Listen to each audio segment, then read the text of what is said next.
So we're going to look at percentage yield calculations. You will be very, very familiar with these by the end of your time here. They're super common, particularly in an organic chemistry lab when you are synthesizing a product. So it's important we get familiar with them now. Okay, so here we have a general kind of question. So the reaction between carbon dioxide and lime water is represented below, and you're given the chemical equation. Okay, so you are told if 7.409 grams of your calcium hydroxide is reacted completely with excess CO2 and 8.5 grams of your calcium carbonate is produced, what is the percentage yield? Okay, this is pretty standard.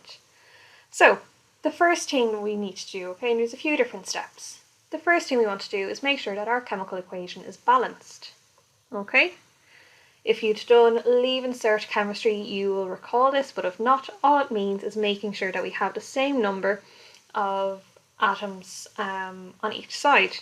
So for example, we have 1 Ca here, and we have 1 Ca here.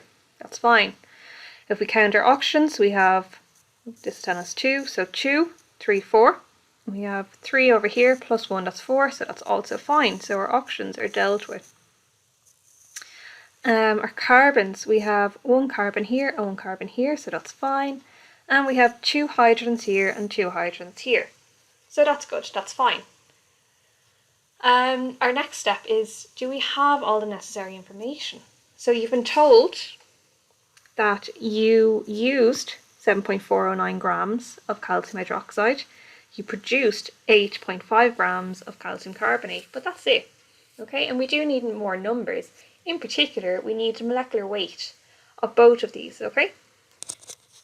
So, for handiness sake, we can say CaOH2. Now, if you're doing this in the lab yourself, you may have to sit there and calculate it, add it up. You do that using your periodic table. It may be on the container if you're using a reagent that's there for you, okay? Or else you can also just look these up, okay?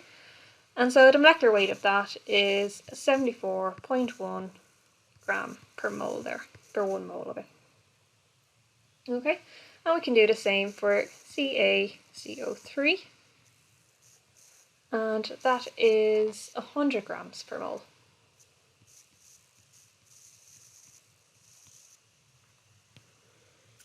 And then we can move on to our next step, okay? So the first thing you want to calculate is your number of moles that you actually used. Okay, so you have been told, and we can move this up a little bit. I'll do this in blue.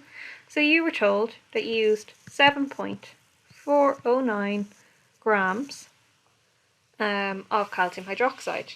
We know to calculate the number of moles, we take the quantity used in grams and divide that by its molar or molecular weight, okay? So we can divide that by 74.1 grams per mole. Grams are going to cancel out there, and we will end up with 0.099 moles. Okay, and that's of CaOH2. Oops. That's correct. Okay, so what we put in is all that we can get out. We cannot make something out of nothing. So therefore, if we put in 0.099 moles of our calcium hydroxide, and we know that our chemical equation is balanced, so we put in 1 there, we get out 1 calcium carbonate. Therefore, we can only make, okay, so therefore, that's what this little symbol represents, we can only make at an absolute maximum 0.09 moles of CaCO3.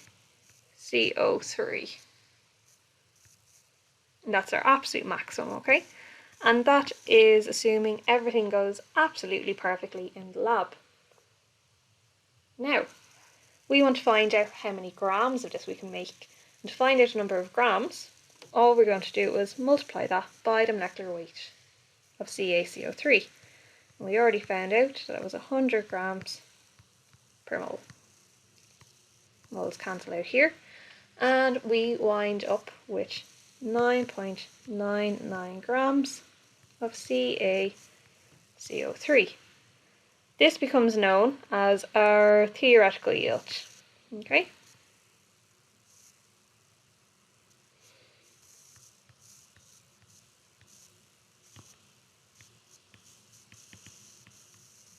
So if you were just asked to calculate the theoretical yield, you'd do this step and go no further. However, we have been asked to find out our percentage yield. And all that is whatever you produce in the lab, what is that as a percent of your theoretical yield?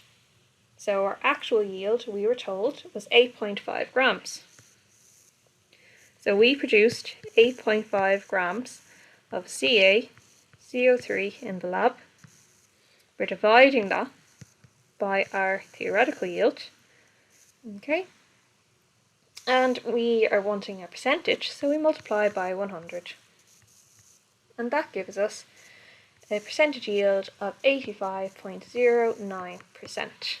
And that's a fantastic yield. That's great. You'd be delighted if you got that in the lab.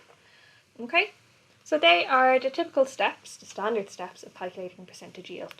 Give it a go yourself. If you have any questions, leave it in the student forum on the Moodle page.